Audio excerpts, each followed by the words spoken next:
मर्जी, जब कोई लड़का अपने विवाह के समय लड़की के पिता के सामने दहेज की इच्छा या मांग रखता है और लड़की के पिता इच्छा पूरी भी करते हैं, तो क्या ये उस लड़के पर लड़की के पिता का कर्ज चढ़ जाता है? या अगर कर्ज नहीं है, धर्म से रहित बात है।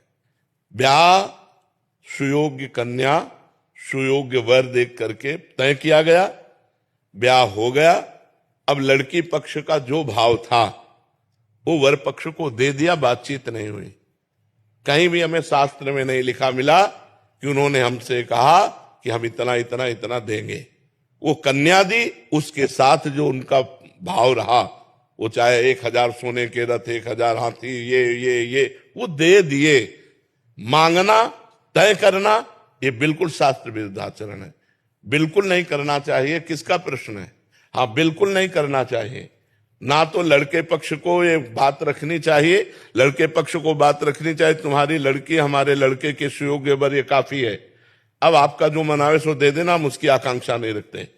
लड़की पक्ष को चाहिए कि जैसे पुत्रों को विभाजित संपत्ति किया, ऐसे कन्या का भी हिस्सा लगा करके उसके साथ दे देना चाहिए, बिना मांगे दे देना चाहिए। मांगना ये दहेज के अंतर्गत आता, और दहेज प्रथा ये हमारे संस्कारों को, हमारे धर्म को ये मिटिया मेट कर रही है। लड़की हुई, सुनते ही उसका पिता जल जाता है।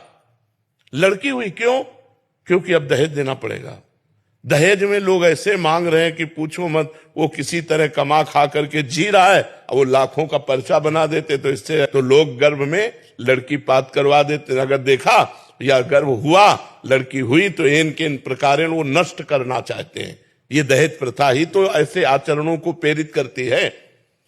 और तुम अपनी कमाई से नहीं तृप्त होगे, वो लड़की दे, केवल लिंग परिवर्तन से ही तुम महान हो गए क्या?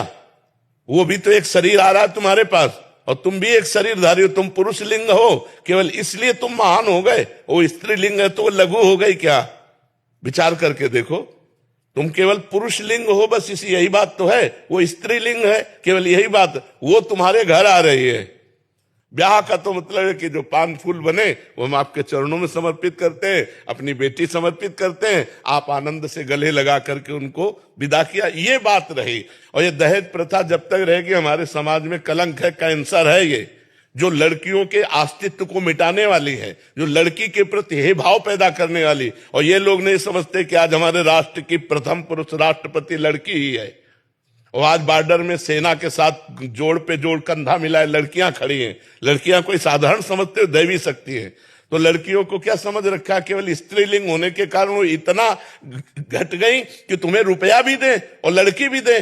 सुशील, सज्जन, शांत, परम पवित्र परिवार कोई लेने के लिए लड़की तैयार नहीं, तैयार है रुपया लेने के लिए।